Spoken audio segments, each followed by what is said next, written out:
The Lui Diaz Podcast. 82 with Joel Templey. Oh, They know my God. name, Temps. It's on the wall, people. And that was already recording for 3 minutes. That's great. We were crushing it those 3 We were. minutes. We were on fire. We were. Hey, it's good to have you back, man. Oh yes, it sounds like it. Well, you know, I'm a bit out of sorts because it was raining heavily this morning. I didn't know whether this was even going to be doable today. I Then was I was wondering that. late. Yeah. Well, I've recorded in the rain before. It's definitely possible, but just when I was about to leave the house, it just got real heavy. Oh yeah. And then everything was slow, and my Uber driver took the longest possible route to get here. Like, I thought he was intentionally trying to go the longest way. Trying to with you. Yeah. The only way he could have gone longer is if he'd driven me to the airport first before coming into the city. Just for shits and gigs. Can I confess something? I've never used an Uber or what do you call it, rideshare in Australia. I've never, ever. By the looks of those shoes, I believe you. All right, so we're going there. He's are done we? a lot of walking. You know, I emailed you some lines we couldn't cross before we did this, and frankly, I'm a little disappointed and a little not surprised, disappointed, not angry. I'm sorry. Nah, So that was a but- very low-hanging fruit. But I just have never, I don't know, never had enough money. Well, yeah, hence that. But you know, we'll see. If I've landed something recently, so maybe I'll start to become like I'll use Uber. But yeah, been not using it. Well, I don't have a car at the moment, and I haven't had a car for about 4 years. See, I've got a car, Yeah. so there you go. Yeah. Bombshell. And honestly, I got to turn on the neon light. But honestly, I mean, it's cheap enough and convenient enough for me to go, okay, there are definitely cons of not having a car, especially as someone that sort of grew up I'm a car guy, you know. I love having a car. But since when I went to Europe, I sold everything here, including my car. And when I came back, I've just been slowly accumulating stuff again. And a car's like a big investment. I'm trying to figure out before I drop a bunch of cash onto a car, like what else can I do with that money? Like, can I go on another holiday and stuff like that? So I'm catching these Ubers, and this girl that I'm dating, she showed me how to game it a little bit by having the Uber app and the DD app. And when you open them both at once, sometimes you'll open Uber and it'll say getting home is like $25, and then you'll open DD and it'll say 15. Oh yeah. And I'm like, and so she showed me this trick, and now I'm addicted to it. Now I'm like, which one's going to be cheaper? I'm just playing them up Okay. against each other. Oh, so most people just open up one and go, that'll do. Well, then- you didn't, because you don't think that there's going to be a difference in guess. getting home. I suppose, yeah. Yeah. That would be like opening up Google Maps and then let's double check on, well, Apple Maps. Apple Maps. But Exactly. people are big on Waze though. I don't know, but so maybe that's not Yeah. the best It's comparison. not a But I great see what you analogy. mean. Yeah. But yeah. And so, yeah, I'm like, it's taking me $8 to get home. And what did I avoid on the way here? Well, I'm not the most law-abiding driver. Like, sometimes I accidentally go 60 in a 50 zone, or sometimes I accidentally run a red light. Louis, because- we're on air right now. yeah, We're recording. yeah, My God. I know. But you know what I mean. And then you accidentally park somewhere 3 minutes too long. And you know how those parking inspector sharks are in this city. Sharks. In this city, yeah. Well, I don't actually, but yeah, but they're bad. But you've definitely had a parking fine before. Oh You yeah. look like you've got 16. But I've never had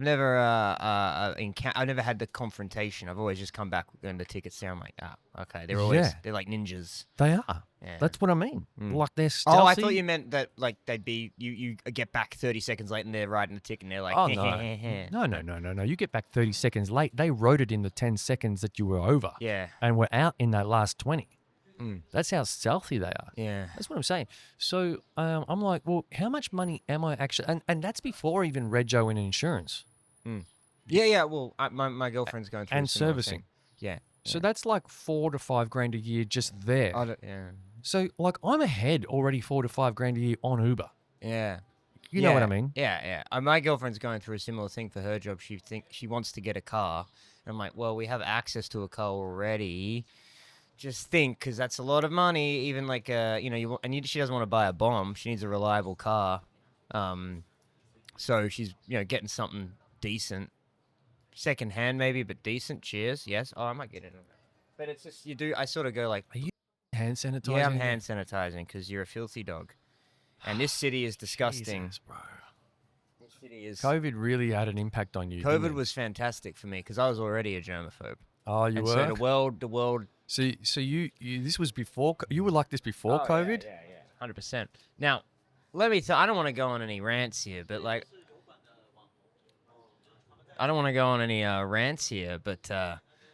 I'm tired of people who are pro germs. People are like, oh, germs are good. I'm like, then you should get as many germs as you can because it strengthens your immune system. I'm like, but you get the germs in just breathing and doing that. You don't need to do extra. Yeah. That's my point. So I'm like, I don't need to. Oh yeah, on the food I'm eating. No, like I get enough germs just by living, by talking to fine gentlemen like yourself. Yeah, I get it. But like, I don't know. We can end the podcast now. After that was a deal breaker, wasn't it? You hanging shit on my shoes was my limit. Me using hand sanitizer was your boundary. We've crossed the line 10 minutes in. No, I like to find common ground with people. Yeah, I like to find common ground. The Adelaide fans are freaking out about the neon lights. They're like, "What is that?" They're from Adelaide, man. You're scaring them. It's like showing a mobile phone to an Amazonian tribe. They're scared. They're like, "What the hell is going on here?" The Collingwood fans are too, but I guess they're playing that at Collingwood Adelaide. I don't really. They are, yeah. They are. And the pies. You got to do your research about what team's playing because you don't want to get, if I knew Collingwood versus Adelaide were playing today, I wouldn't have come into the city. Yeah. My chance of getting stabbed has just gone up by 20%. 25, easy. Oh, man. Anyway, proud sponsor of the pod, I guess. What, hey, what does it say? I never read the packet. American Donut Kitchen since 1950. Sorry, I derailed your Uber. 1950? Yeah, since 1950. Well, you didn't derail anything. I was just making a point about how expensive it is to have a car. Just The dodging the fines. fuel. Just dodging the fines is hard. You know what I mean? Stopping at every green, like red light. Are you kidding? Like sometimes it's stupid. Sometimes it's dumb. I called the bus from where I parked to Queen Victoria Market, and actually I was like, I hadn't been on the bus for a while, and I'm like, oh, this is fine. I don't know. It's totally fine. They've got their own lanes. Also, I think it got me a bit of nostalgia from living overseas when I'd have to catch public transport, and it was kind of like, oh, this is kind of nice, there's a lady reading, and there's some crazy dudes talking in their own little dialect, and I feel safe. You feel safe in a bus. Well, you know what I mean? Like, because the bus wins, in a fight. The bus is going to win. So, when I'm driving in my car and some guy comes along, I'm like, oh, all right, man, boo. But a bus just goes through. Yeah, but the bus is kind of like the bull in the china shop that knows that it's in a china shop and is trying not to break anything as well. Oh, it's one of those woke bulls. Yeah. It's like, I'm sorry, I'm a bull. I know this might be triggering, but I'm just here. I really am just here to buy some plates, okay? I know that bull in a china shop stereotype is offensive. Excuse me? Just because I'm a bull and I've come into this china shop, you think I'm gonna up? No, I just wanna, it's Mother's Day. I'm trying to find some nice plates for my mother, okay? And that joke just goes on like that for another 10 minutes if you like. That was an East Brunswick bull for sure. Yeah, an East Brunswick bull. East Brunswick bull. Oh my god. Yeah, we're just got that 200-yard stare processing encounters with blue-haired, 10-pronounced East Brunswick residents. Like, oh god, it all just came flooding back. It so did at bowls clubs. Yeah. Of all places. You'd think the bowls club would be safe. Yeah, out in the burbs I think it is still. Like out where I live there's the bowls club and you're like, this is salt of the earth. But bowls clubs in, Fitzroy Bowls Club, it's just, guys with mustaches and, Yeah, they've turned Hawaiian off the shirts. Carlton draft tap and they've put the fruity lager. We just from... got this one in from this brewery out in, Warragul. It's really hoppy. You're going to love it. It's like mango infused. It's called an FPA. PA. I didn't have the balls to say it. I'm sorry. Are we getting that word back? We got retard back. Are we getting, what words can we? What word? We got, it's official, retards back. Yeah, that's great. No, it's great. I'm just Never saying, left. what other words will we Oh, I didn't What- never what was- left. what- yeah, it did. It didn't ever leave. It took a break. It did- lay it- it lay yeah. dormant. Yeah, it You was know, like dormant. It a was. like Mount Fuji. But some people genuinely deserve to be called one. That's why it came back. Because Yeah. everyone, even the most like aggressive social justice warriors, were like, "Nah, this is What pretty do I call retarded." that person now? Mm, Like, they just Yeah. did something that was so yeah, dumb, yeah, but like it's like more than dumb. It was kind of retarded. yeah. I'm not resting until we get spastic back. What Frankly, did you? I'm not. I'm a fundamentalist. I'm not resting until. My old housemate used to call them gymnastics. So just 'cause so it you didn't have to rhymes? say the word. Oh, yeah, well, like isn't that funny about words? It's just we just you know your parents say don't swear, so you start saying fudge or shoot. Well, like Noah, Jonah. Sorry, Jonah from the Bible. No, Jonah Takalua from Chris Lilly's show. Okay. Oh, Puck yeah. you, Right. miss. Puck you. Yeah, I mean it means exactly the same thing. Yeah. Fudge. I say fudge. I said one time my dad called me up for saying friggin'. Like, oh, this friggin', bullshit. And well, I didn't say bullshit. The point is, I said friggin', and he was like, hey, and I went, well, I didn't say. I said friggin'. He's like, well, we know what that means. I'm like, What does friggin' mean? yeah. What is I'm like, friggin'? Well, and he makes a good point. Like that's me, but I'm like, well, then, but I changed it. Like, what, Yeah. what do you, So now I'm going to use fudging. and it means exactly the same thing. Then I'm going to use bludgeon. Bludgeon. Yeah. Or I'll just go, And you're like, hey, don't, don't at me, young man. We know that means. Yeah. Hey, welcome back to my audience. If you've come to the Lui Diaz podcast and wondering what the fuck you're even doing here anymore, Ouch. I'm joking. Yeah. Joel's coming on. Better, like, agenda item number 2, just reassure the audience. No, it's going to be good, despite. I have no idea why it's so loud, but anyway, It's fine. things just aren't going to plan today. But what is what's triple been- denim? That's triple. Is that quadruple denim? That's incredible. Yeah. In a good way. That's the top, the skirt, the coat, She just started walking a lot faster, by the way. But anyway. and the beret were all denim. The beret. That's quadruple denim. Yeah. Cool. I don't know whether that's, I've she's never seen that. Is that a fashion faux pas or She just needed to just top it off with denim shoes. You know what speaking of fashion, I read an article in The Guardian about how to why millennials aren't cool. And Millennials. and as I read hang on, millennials, no, Gen Zs. well, millennials aren't cool, and I realized as I was reading it that what might be a sign that you're not cool is reading an article about why your generation is not cool. That's probably really uncool. reading an article, a list of how can I be cool again. But I actually a couple That's of when you know. a couple of things they mentioned. I'm like, I do that. I'm not too bad. Like one of the fascinating ones was the Gen Zs. Apparently, the socks are up. So when they wear the shorts with the socks up. Yeah, we're doing all right. That's apparently because What are they saying? Gen Zs are cool? Well, Is that what they're saying? they were saying that millennials aren't cool. What? And they're saying what? Because Gen Zs put their socks up and see they're cool. Well, Is that what they're they're saying? saying that. No, you're putting the cart before the horse. I'm saying that one of the signs of like fashion that's what you do these days to be of the zeitgeist. Coolness.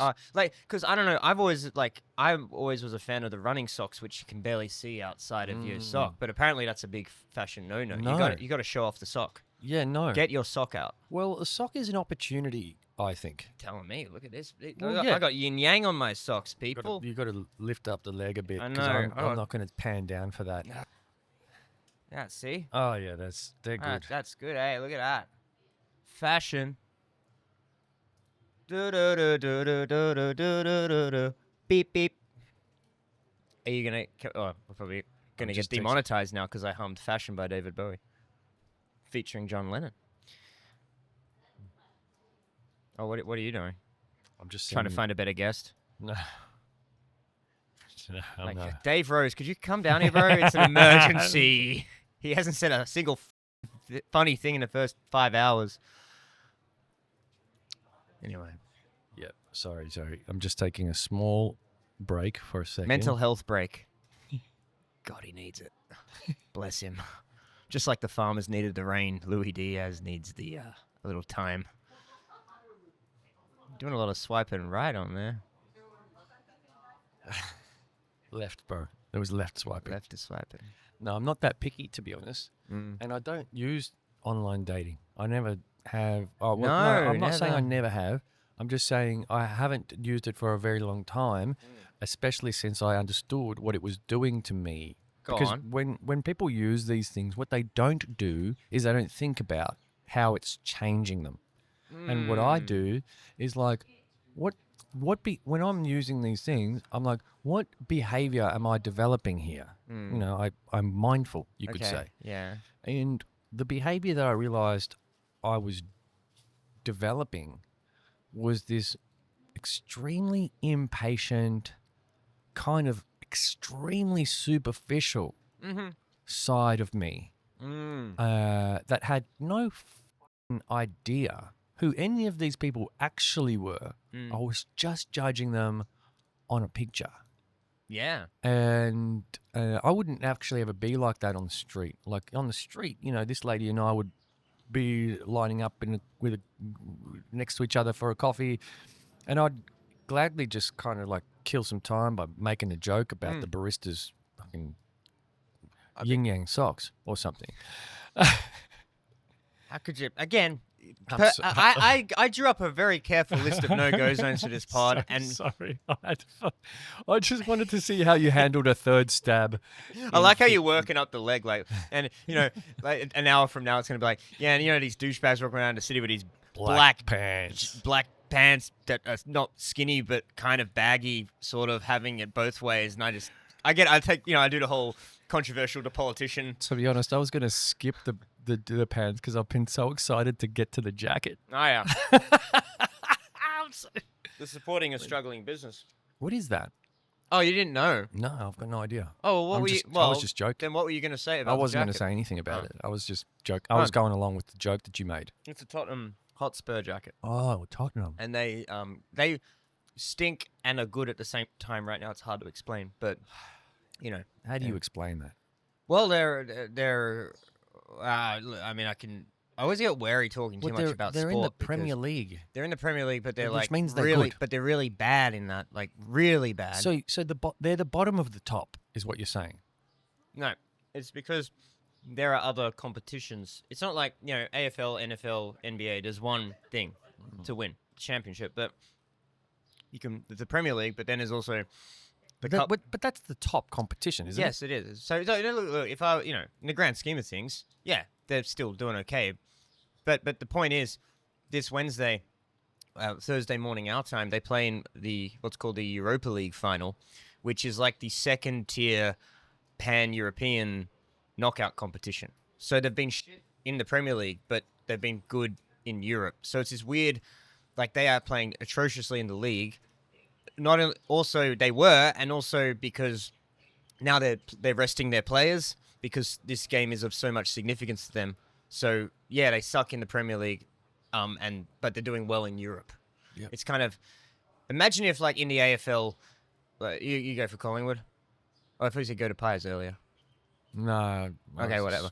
So imagine who's top right now. It's Brisbane's on top, I think it's Brisbane on top. Imagine they were on top of the AFL, but there was like some sort of pan-Asia competition, and they got knocked out, or vice versa. You know, it's just they're in one competition, they're doing really well, and in another they're doing terribly. And we've probably lost every single listener or viewer, me boring shit out of them about soccer. But I don't really have any listeners or viewers. I've actually been losing a lot lately. Really? Yeah. Oh, well, let's just end this then. No. Yeah. Somebody stab us. Well, I don't know why that is, actually. I think it's just because this podcast has become more and more about nothing in particular other than catching up with people. Let's change that. Let's talk about... No, I won't change that. I like the cafe vibe. No, but I was going to segue into, we haven't talked since I did the comedy festival. Well, yeah, this is why we're here. Yeah. And I went to your comedy festival show. Oh, yeah, well, that's what I wanted you on air, live to the nation, right now. That I wanted you to tell me what you really thought of the show. I loved your show. That's right. And you were being a dick to me during your show because I laid down because I was laughing so hard. I thought it was definitely in the top 3 funniest shows that I saw all festival. Sorry to every other comedian listening that I saw, but They but suck. it wasn't just you that was funny. Everything was funny. The entire situation was funny. Because it's in the back of a bottle shop. No, well, yeah. Yeah, Let's just well, that's start what you with mean. that. Let's just Yeah, start with okay. that. That's kind of funny. The room, yes, that's yeah, great. Then there was you. That you were actually your material was very good, very good. And I love that you just like you know what some comedians like I struggle. Look, actually no, the ones that I prefer are the ones that have a theme. There was a theme to your show, and you stayed on theme for the entire set. Okay. Yeah, that was good. And that is actually so. When you listen to Jack White talk about the White Stripes, and it's actually considered a sign of enabling creative genius by imposing limitations on yourself. So here are some examples of that. Dr. Seuss, okay, Dr. Seuss was already a best-selling author, okay, but he challenged himself to write a book using only 50 different words. Right. And no more than 50 different words. Yeah. Yeah. He then, under that kind of restriction, or what would you call that? Yeah, that restriction, constraint. Constraint. Yeah. Under that constraint, he wrote Green Eggs and Ham, which had only 50 different words in it and became his best-selling book. Yeah. You listen to Jack White talk about the White Stripes. He said everything got to be in 3s, 3 colors, black, red, and white, 3 chords every song, and he goes. And under the constraint of only using 3 and formulas of 3, am I going to write music? And Seven Nation Army and some of the greatest songs ever written. Yeah, and Freddie Mercury, I saw on I forget where I saw it, but he apparently, that's yours, right? Yeah. You don't want sanitizer? But basically, I'm sure there's enough in there already. Nah, zing zang. Look at us zinging and zanging. Look at us pow. Like a morning radio team. But basically. Freddie Mercury wrote "Crazy Little Thing Called Love," which is a very basic song. Crazy little thing. Good. I mean basic in a nice way. But he said like that's. That moustache is Mercury-esque. Oh yeah, there you go. Hopefully that's the only thing Mercury about him. Otherwise, the missus is going to be a bit. He's got some all right, bad news to tell. So that's the again. You with your lines, man. By the way, eating that jam donut with all the sugar makes. Speaking of lines, it's. Yeah.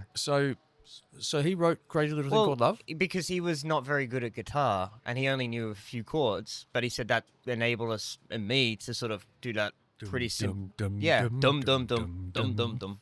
It's pretty this thing chill.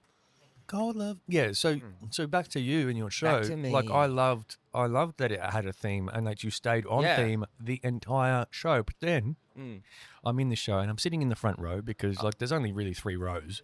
Yeah. In that venue. Yeah, it's small. It's I'm not going to leave the front row empty. I'll just sit there. I'll take up the front row. You sure did. You sprawled. You were very like casting couch. Well, there was no one else there. Hey, hang on. In the front row. Hey, slow your roll. Well, wait a sec. How many people were there in the room when you started the show? Okay, I just want to say that was a quieter night. Great. Maybe 6 people, yeah, including you. I'm not refuting that there was busier nights. I'm just saying there was no one else in the front row. I just want to clarify it for the viewers that it was a successful run, but that night. You came on I got bad. Like you came on a weird Friday. You came on a quiet one. My parents came on not a quiet one. It was actually pretty packed, but they were really quiet to start with. So I could never quite. I'm like, God damn it! I wish you. But maybe it's good you came to that one because you got more of a festival experience. Yeah. Saw me up there, with my teeth kind of. Well, if I was just doing a 5 minutes, I'd just be like, you guys suck. I'm out of here. But I'm like, you guys paid to be here. I've got to do 45, 50 minutes. I got to get through this somehow. And that's like, you actually watched me work, which was quite fascinating. If people know me from my, lashing out at the crowd, which we've talked about that last episode. I think that's an unfair reputation, but a bit overblown, a bit blown out of proportion. But basically, at a show, I'm like, I can't do that here. They've paid money to be here. Albeit 6 people, they've paid money. They want a show. it is their fault they're not really into it, but it's my job to sort of get them into it. So you just gotta, it's good for me. It's another muscle to exercise, because I'm like, oh boy, I can't just go this and walk off stage after 7 minutes. I gotta get them. It's tough. Well, yeah, I mean, I didn't have trouble getting you. You were 5 minutes in, cackling. was. You were like De Niro in Cape Fear, like, with a cigar in the. I haven't seen it. Haven't seen it. Well, it's not my fault you're not a fan of the Cultured. arts. Yeah. Yeah. Yeah. But then the other thing was your show. What's it called for everyone listening? From Russia with lols. And what's the general theme of it? Sorry, the eye roll. What's the general theme, Joel? It's my girlfriend's from Russia. It's just that I'm That's trying it. to bring everyone up to speed. All right. Yeah. No, I get you. It was just about living. I lived in Russia for a year, and my Russian girlfriend. I'm still probably going to do it in maybe Adelaide next year. Why not? And so I thought it was a good show. Yeah. And so you discovered that there was someone in the audience Oh, is this from Russia. that was a comment? See, you came to a pretty early show, right? So I was kind of surprised by that. I was like, "There's a Russian here." That actually became a pretty frequent occurrence. There were a lot of Russians who came. Right. And it was great. Brilliant. Yes. I was really worried about it. I thought, oh, you guys won't like this, but actually they liked it more than the. Honestly, it was the surprise. It was the Australians who got uptight about it. No, Like, no. Let's not hang on Australians, okay? Yeah, we're not here to It was do the that. Melburnians. It was the Melbourne. Yeah. Get me some fly in some Perth people. We'll have a bloody riot. We'll have they'll be angry that I'm not going far enough. Yeah. But anyway. And so and then to everyone's surprise, because like there's 3 rows in this venue. I'm in the first, there's a second, and then there's a third row. I can't even remember this, but go on. And this, I was very present. I was having a very good time. I was enjoying the whole thing, honestly. I Okay. enjoyed every part of it. Like, and that's what I'm saying. Everything Yeah. was funny. And so actually, on the other side of front row, that's where, so to my I left, got you. to my left, that was where the Russian lady was, in the front row with her Aussie husband or something. Yeah. And right behind her, do you remember who? Ukrainian. Yeah, I referenced it was a Ukrainian sitting behind her. Did I do the joke about usually it's the other way around? Something like that. I use that every night after that. I would say, like, actually, I would be like, any Russians? Because the show evolved. By the end, Really? So it did? You would have seen a different show 2 weeks later. I really, Right, okay, it cool. didn't change much, but it was, Just tweaked it. yeah, and I'd be any Russians, any Ukrainians. The other night we had a Russian there and a Ukrainian right behind them. Usually it's the other way around, and it was a bit of a cheesy. Even if it bombs, it's kind of like, hey, hello, folks. Kind of tap the mic. It'll get someone. Bit silly. It'll annoy someone and wake someone else up or whatever. But then just that whole thing was funny. But you know what I loved most was that both of them were laughing at your jokes. Yes, that was actually. Both of them. Yeah, well, that was Even when you were taking the piss out of both of them. Well, I would do the whole like joke about if I felt like I was pushing it, I did the whole there'll be a sniper kind of thing, and I pretended that they'd be looking. I would always Looking for the red looking dot? for the red dot, like that kind of thing. There was honestly only one night during the festival, only one show, whether the crowd was big or the crowd was small or whatever. There was only one night during that 19 shows I did that I felt like, why'd you guys come? 18, Wouldn't have been that night. No, exactly. 18 out of 19 shows, I was like, whether there was 4 or 5 people or full house, I was like, this is great. That was fun. A bit, it's not perfect, but hell yeah, we did it. But there was only one night where I was like, I don't know why you guys came, honestly. Like, and I didn't, I got through it, didn't storm off or anything, but I was just like, all right, guys, thank you, bye. And just, went outside and got my stuff and left. But mostly I was like, that was a lot of fun. I'm really enjoying it. And, I even did a show on the last Sunday on the 20th of April, which is usually a bit of a death sentence in the festival because, Sunday night, last night of the festival, who gives a shit? It's kind of over already. But there were 2 Russians and 3 Germans, so that was quite a fun way to finish it. But, Yeah. German sense of humor. Jeez. It's almost like they're worried we'll joke about something that they don't want to talk about. I think on the They last, probably are. the They last- probably are. dude, the last show, 3 German ladies, and they were fine. My joke about my girlfriend being a spy first time during a fest didn't work. Yeah. You know, like, but gonna pop the question, are you a spy? And they're like, oh yeah, cause she's Russian. Yeah. Oh yeah. And I'm like, and I had to tell you guys honestly, that's the first time this fest that's like a slam dunk. You know, that's a guaranteed hit, and you're not laughing. But hey, you know, no jokes beyond bombing. But then at some point I was like, all right, let's do a little crowd work. What's going on? And they were very German with their crowd work. And you know, yeah, why would you ask that? I don't know. Do I have a boyfriend? I would, well, maybe not. And then I said, gee, crowd work, huh? I thought work sets you free. Like you know, you know what I'm referencing there. Yeah, they laughed.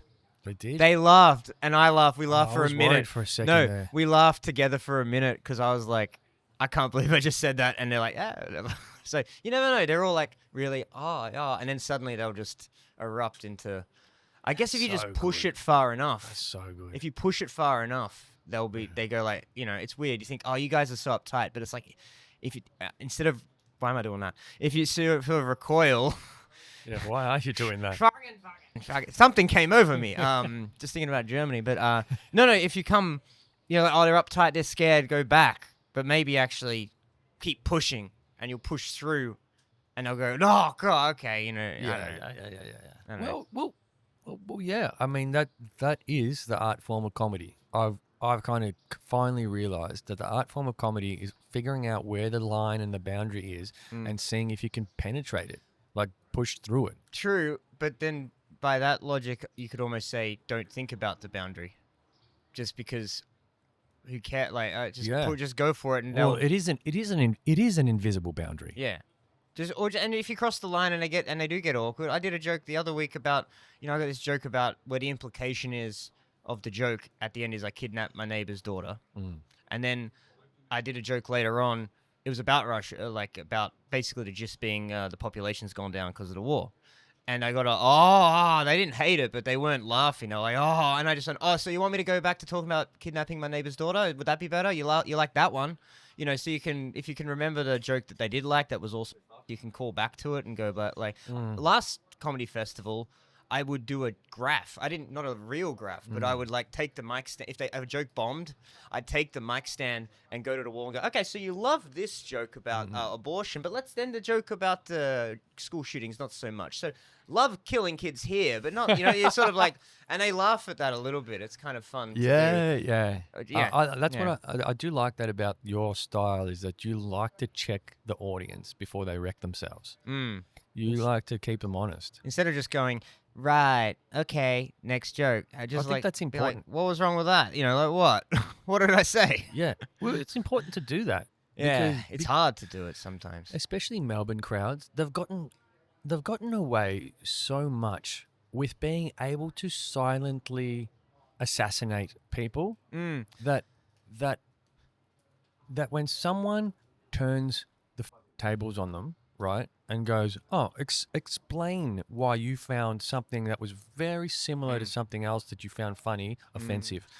Once you turn the tables on them and they prove that they can't explain themselves, then you start to open the door for them to to question their own values and why are they even here. And actually, that was kind of funny. Yeah. I just felt bad laughing because I thought the chick next to me that I'm trying to thought I'd be a dick Yeah. for laughing at that. There are a lot But of do I actually care what she thinks? there are a lot of variables at play though. So it's not, you know, we immediately, because we're here in Melbourne, your knee-jerk reaction tends to be, oh, what? You did I offend you? But maybe it is that, like, I'm on a third date with a lady whose ex had cancer, and you're joking about cancer, and yeah, I'm a bit, and that's all it takes, that little bit of uncertainty. Or there's so much other shit. Even just the type of, like, I did a gig the other week and it was so bright, you know, like broad daylight. But it was at night, but it was just like so lit up. I'm like, everyone can see each other. No one wants to laugh when you can see, like, ha! Yeah. You censor yourself because you don't want to. Yeah. Malacca. Are they allowed to come? I just down wanted here? to say the word malacca. Oh, I thought that was like a slur. I'm not Greek or anything. I just Oh. I just really wanted to do that. I thought, oh yeah, what's Malacca? I think it's. I think it means, does she have all her teeth? I think it means that you're just a bit of a bonehead for driving through this laneway Ah, at speed like that. because That's kind of what I mean. Malacca's a town about an hour south of Kuala Lumpur. Oh, is it? There you Oh, go. you're a well-traveled man. I We am. did cover this last time. So anyway, back to your show. Yes, So back to me. then there was also me. what else I love is the fact that when I walked in there, I'm just going to say it was a modest crowd. We've already covered that. It was 8 people. By the time the Jab the knife in further. no, Go on, sorry, I'm derailing it for humor. Go on, keep going. yeah, but by the time your show finished, there was 15 people in the room. Oh yeah, those cheap bastards. Yeah. They just Yes. poke their heads in and. Well, did they have to? No, they didn't No, have they to. didn't have to, No, and they they didn't stayed. have to. They were out in the bottle shop. They heard the material was actually good, and they heard that there was people actually laughing That's in there. true. And then they came in. I've never seen a show get busier during the set. I only seen shows actually Yeah. have more empty seats than they did. Yeah, well, that's the good thing about that show. Well, go on. Oh, that's a good. So I'm giving you a fucking compliment. Yeah, That's no, what it's- I'm doing. I'm sorry to make. Yeah, I'm sorry to drag it out of you. Well, I dragged on a bit, No, you didn't. You're doing great. You know. but I'm just saying that was quite impressive. That I was on the floor laughing, even though you Yeah. called me for doing so. I had to. You did. To be fair, you did. And then the Russian and Ukrainian lady were both laughing at you, even you were taking the piss out of them both. And then the room was Yeah. double the size You- it was when you started. Just going back to you on the couch, great. you looked like Kate Winslet in Titanic. I had know. like everyone's looking at, they're listening to me, but they're also going, "What the fuck is this? Is that Louis Diaz?" I just couldn't stop laughing. That's and I just great. was like, I felt awkward laughing in the same position for an hour. Yeah, I I was get like, you. I have to change laugh positions. you know. Yeah, you have to do the hieroglyphics. Yeah. No, anyway. it was fun, and yeah, the fun part was having because I had to chuck people out sometimes. What do you mean? Well, Why? What? Well, usually it's funny how if I snuck into a comedy show for free and knew I was getting in for free, even though the guy running it said, you got to pay, I can give you a discount. I got like a VIP, code you can put in to get $10, $10 tickets if I just, come, and they're still like, what if I buy you a beer after? I'm like, I drink, but I'm driving, so I'm not interested in a beer. I don't, how about you just fucking buy a ticket? And they go, all right, we'll see. And then you see them walk in despite all that. And then you go, all right, well, here we are. And they tend to be the most disruptive crowd member because it's almost like it's mind-blowing. But Who the was this? well, there were a couple of people. So one was this Irish fella. What a shock! In St Kilda, in St Kilda, a drunk please. Irishman in St Kilda who was also a cheapskate. Yeah. I don't know. I don't want to resort to ugly stereotypes, Australia, but was that the one that you did the show after? huh? There's a guy that does a show before you. Oh no. So well, he had come to that show before mine. Yeah. That's a whole other thing. But he and that was great to have a show before mine because I got he stuck around. But anyway, Yep. I gave him 3 chances. He's a bit loud. I was like, the Irish, yeah. Then I do a joke. I happen to have a joke in the show where I reference basically the implication is Irish people are terrible at English, and he just hears the word Irish and he goes yeah, and I'm like, wow, that's it in a nutshell, isn't it? I do a joke slagging off Irish people, but the Irish guy only hears Ireland. He's like, "Ugh," and I go, okay. What, upset? Or? No, he's like, hey, Irish. But I'm like, dude, I'm shitting on you, man. Like anyway. And then the third one, I do this. It's actually a pretty key punchline, which I then call back on, and then I call back to, and it usually gets a good laugh and builds up momentum. Yeah. And as I'm doing it, he yells out something, and I go, all right, you got to get out of here. You didn't pay. I told you the ticket situation. You didn't pay. You've come in, and now you're being disruptive. You got to go. You did that during the show? Because I don't. This isn't an open mic. This isn't a spot. Yeah. I got 45, 50 minutes. You sort of showed us sort of a Yeah. narrative. I've Yeah. got Material. I've got chapters. You got paying members of the paying. crowd. Well, the minute I say they didn't pay, then suddenly just watch everyone because they're thinking, what are you being so mean to this jolly fella for? But then the minute I say you didn't pay, they're like, hang on a minute. This Yeah, motherfucker. He left. He didn't really want to stay. He didn't storm out. But then another night, these two blokes came in. This was actually maybe the night or two after you came. You came on the Friday. Yeah, Friday. Let's not get caught up in details. But basically, these two guys walked in at the back, and they sat down on the they sat at the back, not on the chairs, like back where the curtain is, whatever. Anyway, they started talking. They just were just Whispering. chatting amongst themselves. And I could hear them. Now, I can hear everything on stage, right? Oh, you can? Of course you can. You hear everything. And then afterwards, because people are like, oh, we couldn't hear what was going on. I'm like, oh, really? I could hear because you're trying to... Anyway. Yeah, and then eventually I gave him first warning, guys, keep it. Can you just... Come on, I'm doing something here. Second morning, I'm like, guys, please. And they still do it. And I hear him again. And I go, guys, get out. And they look shocked. And the most hilarious part was, I told him, like, I can hear you. And then one of the guys turns to the audience, and this is so funny. He goes, can you guys hear us? And I'm like, so you admit you were talking?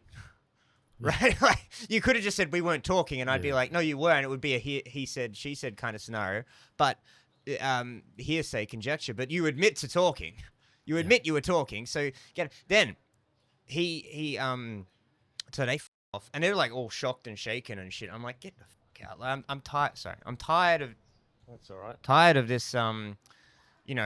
Act first, apologize later bullshit. You know what I mean? Like, I'm like, just don't be a dick to start with. One guy, 5 minutes before I'm about to end, he comes back in and he stands at the back and he's just like, he was clearly a bit half in the bag and all that shit, Yeah. And but now turns out he's at the end, once the show finishes, he's come in to apologize to me. But can you imagine me on stage? I see him walk back in, this guy I've kicked out, and he's like standing there like that. I'm thinking, is he about to rush the stage and tackle me or some shit? I don't know what's going to happen here. Anyway, I finished the show. I said, thanks for coming, everyone. Play the music. And I go, by the way, I'm not going to... Usually I walk off stage and out at this point, but I'm going to stay here because the guy I kicked out has come back into the venue, and the crowd is like 15 people, and they're like, oh, what's going on? And I'm like having it out with him on the mic. He's like yelling, I came back to apologize. And I'm like, dude... Like, into the mic, I'm like, mate, like, don't be a cunt first. Yeah. Don't be a dick first. Don't do bad shit, jeopardize the show, and then come back and apologize. And stand in the back of the room in a kind of intimidating way. I didn't get into that with him, but I'm like, I don't know you. I don't know what you're just about to do. Just wait out in the bar. Yeah, wait for me at the bar. But that would actually, I might have actually gone like... That makes more sense. I would have still been pissed at you, but I would have gone like, hey, man, like, yeah, that was kind of fucked, but all right, whatever, Anyway. Yeah. No, I don't blame you. Anyway. I just think that you've got boundaries and courage to act on your boundaries above and beyond what the normal average person does. And so I think some of your actions would be considered harsh or potentially a little bit abrasive. Yeah, my girlfriend thought it was harsh. Standards. But at the same time, like... It might be an opportunity for you just to set some expectations at the beginning. And hey, I'm Joel, everyone. All right, if you talk, I am going to kick you out, and it's going to be embarrassing.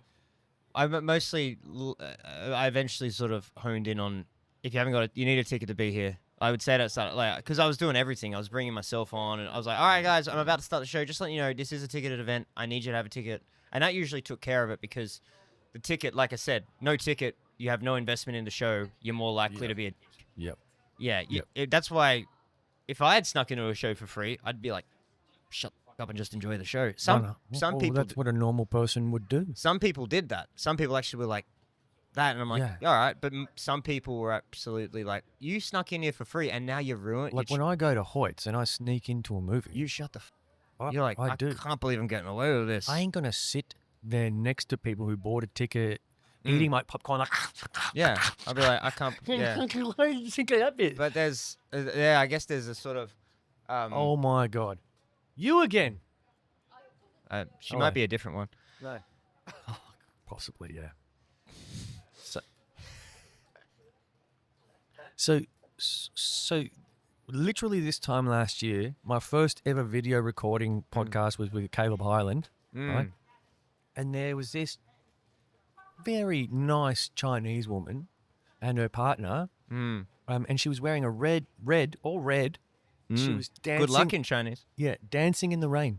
And this is the first episode that I'm recording, Mm. where it's actually rained since that one, and here's this Chinese lady in the rain, kind of like Really? posing around. So I Ah. was like, this is deja vu. That's what was happening just there in my head. That's crazy. Yeah. That's crazy. The Bad Omen. I was looking at the clapper and the podcast. It kind of looks like Pod Last. This could be the last episode. Your C's very L. But, Yeah. anyway, No, I'm stubborn. You know, and that wasn't worth bringing up. I'm enjoying. Are you good? Yeah, I was just checking to see if it's getting moisture on it.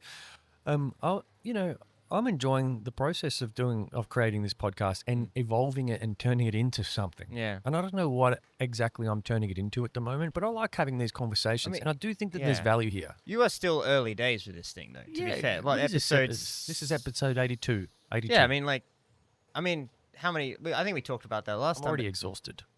Thanks. How many people like you? This new podcast I've started listening to, and you go, let me check it out, and it's like 400 episodes in. So it takes time to sort of. That's true. And people will find it, and they'll go back through. When I've become huge, they'll be like, Joel Templey was on an episode 82. I'm actually going to be. I'm just going to stop looking at the metrics at some point. Yeah, you One should. day it'll be a surprise. I just realized One day I had 100 downloads. Yeah. Like- Oh, really? In one day once, and I was like, "What the?" And that day, Mum, thanks for downloading the podcast 100 Don't times. Tell me what happened then. Yeah, I don't know what happened that day, but yeah. But I wanted to tell you one more about the fest because. Oh, go ahead. Yeah, sorry. What? No, don't apologize. Makes it awkward. But what was that? Was that? Oh, that lightning? was a camera flash flash. photography. There you go. That freaked me the fuck out. Yeah. But basically, one night, this Yes. all happened around the first week. I got there. Well, I was on my way, and I got a message from Mark O'Keefe, Irish guy who was doing a gig before me at the same venue. Yeah. Which I thought initially I thought great idea, and it was a lot of fun. I did a spot on his show each night as sort of the diversity act, and basically I thought, I'll get people from his show. If I've got no ticket sales, I'll do a good set or try and fly people, and some people will stay. Actually, that was like it was a sort of poison chalice because I would have 0 ticket sales, and I'd go in thinking, hey, maybe I'll get some people. If it wasn't for that show, like last year's one, I just check the ticket sales now before and go, I haven't sold any tickets. I won't go in. I'll cancel it. But this would draw me into St Kilda. From out east, I'd be like, well, I'll drive in because you never know, I might get people. And then usually you got an 11th hour sale, but it was still a bit like, normally I would have probably looked at 11th hour sale. Yeah. I would have looked at the ticket sales at 7 p.m. and gone, just cancel it. But anyway, it worked out. But You've got to perform to the empty room. yeah, I mean, one time last festival, a bartender came in and watched. I didn't need her. I had 5 or 6 people, but she said, I'll come in and watch you do it. And she said she normally hates stand-up, but she said she liked mine. So, what can I say? I told you last time. I think you're on a good thing. Yeah. I'd- But the cops. Okay, we got to talk about the cops at the venue. Okay, this is what I want to. Wait a sec. Yes, there was a thing Yes, you that saw I the saw stories. in the story. Yeah. So basically, Yeah, I was I like, this get- is deja vu I again. I get the message from Mark saying, I'm not going to do his accent, but mate, there Hey, are Mark. mate, there are cops here. There are cops. There are cops at the venue. There are cops. There are police officers at the venue. They're using the venue space as an interrogation space. I'm like, what do you mean? It's like, yeah, we're all my ticket holders. They're waiting out in the bar because there's 2 cops. They're interviewing this guy in the venue space. I don't understand what's going on. We got a delay, and I get there, and it's exactly as he described it. There's everyone waiting for his show to come in, and they're like, he's trying to we're just gonna. The cops there are 2 police officers interviewing, interrogating, having a little chat with this guy who apparently earlier on was trying to steal beer, and one of the bar staff had dealt with him. So it was a whole, he was stopping a thief, but did he go too far? And the cops are trying to get this maniac side of it. And I'm just standing there with Mark by the entrance of the sort of where the curtains as you go into the venue to where the seats are. And I'm just like, can I start setting up? I should be able to just go. I'll just put the mic in they're in the corner doing that. It's cool. I go in there to get the mic and set it up, and one of the police officers with a real, dad energy's like, mate, I'm sorry, but we're doing something here. And I'm like, I sort of just finish what I'm doing as he's like, I'm like, yeah, all right, cool. And I go back out. I'm like, what is their, like, I'm like, what's their problem? I thought we had cop shops for this shit. Why don't they just chuck him in the back of the van or the car and drive him or do it? And the cop tells me, the manager said, can we talk to the guy in the venue space? And the bar staff's just like, yeah, sure, whatever. And the cops like use that, like, I got carte blanche over this whole I'm like, I'm pretty sure the bar staff was like, I didn't think he expected saying that would mean they just police tape over half the bar and not allow the show to happen. But anyway, I went back in and said it, do another tweak, and the cop, I'm not in the way, by the way. I'm not disrupting justice. Yeah. But the cop's like, mate, you can't be here. And I let him know, like, there are people out there waiting for the show to start. Could you have done this somewhere else? Anyway, they take him out, and as I'm setting up and just getting everything ready, the cop's like standing at the curtains going like, giving me the whole, you got a poor attitude and stuff like that. And I'm like, you probably use a VPN when you Google stuff because you've got some very aggressive tattoos. Pretty sure there's a Blue Lives Matter tattoo under there somewhere. But anyway, then the cops go at looking at the CCTV footage behind the bar with the bar staff to see what happened. And so I'm doing my spot during Mark's Irish show, and I just like go up to the soundboard and crank up the volume so everyone in the bar can hear it. And I'm like, yeah, so what's the deal with the police, man? Like, why are they trying to, like, what fascist bloody, and then I came back out after and asked the bar staff, did the cops hear that? And they're like, yeah, they heard. They were looking at CCTV footage and they just heard me going like, yeah, fuck the police. And I'm like, like that. That was fun. But then I found out, I didn't realize at the time why there was a fracas, and the bartender said, oh, dude, the guy was stealing beer, and, I tackled him, and then the cops used the venue space. So I'm thinking like, oh, the police, they hate the arts. Isn't that typical? And then a couple of days later, the bartender showed me a message from one of the cops because they'd been back and forth. He'd gone into the station to give a statement and all that shit. And one of the cops, I don't know if it was the one I pissed off, but he had texted back the bartender going like, mate, just off the record, we watched the CCTV footage. You were awesome. And I was like, all right, these cops are okay. And they're like, just low key, I can't say anything, but like, we watched the CCTV footage and we all think you're a badass. So I was kind of like, I don't know who the good guy or the bad guy in that was in the end. And I don't know if that story was worth finishing, but here we are. Well, I think it's very easy to put a bee in your bonnet, firstly. But do I think you were wrong? No. They didn't have to take over the whole bar. Yeah, and like, they could have been a bit more mindful that there was comedy shows happening, and it wasn't. You're right. There's appropriate places to do this. There were 30 people waiting to come in for the show, and they're just like, "Yeah, mate. So why'd you do it?" And it's just like delivery guy, clearly half in the bag. Just clearly, he's got a lot of. This guy's seen a lot. And he's just done. Yeah, mate. No, mate. And that's the most action these guys have had all week. Yeah, and I'm like, they were waiting for this moment. We were all you tried to take it away from them. I know. This was their dream. They grew up watching Jackie Chan films and exactly, and Blue Heelers and Chris Tucker. Yeah, one of them. One of them was good cop, bad cop. Blue Heelers, Water Rats. Watching all those. I'm gonna be a cop dad, and then they're in the, they're riding bicycles along St Kilda Beach, basically giving parking fines. 100%. And this is letting all out. They what do you call it when you're blue balling? They were getting blue balls. Yeah. Appropriate because they're police. Yeah. They're getting blue balls, and they need to unleash on this. True. This is their crime of the century. Yeah. And here I come with my, I'm sorry, we have to tell jokes. Yeah. So. You liberal. You pansy liberal. The word liberal in Australia is confusing because. Artist. Yeah, liberal, small L liberal. Yeah. Wow. Is the rain going to affect us? What are we? No. I don't want to. Of course not. Okay. No, it's not going to affect me. I'm just keeping an eye on because that time I had Caleb here, my camera was actually perched on the center pole, and it was just kind of back and forth. Yeah. This time I've got it slightly out on an angle, a bit more potentially exposed, but no, we're fine. We're doing sweet. And if anything, I'll just kind of shuffle us a tiny bit in, but no, we're good. We're good. I made up for the And I hot. hope everyone's enjoying this rainy episode of the Lui Diaz podcast. If Yeah. you haven't liked yet or subscribed, what Lo- are you waiting for? Lui Diaz podcast. Long may he reign. Long may he reign. Yeah.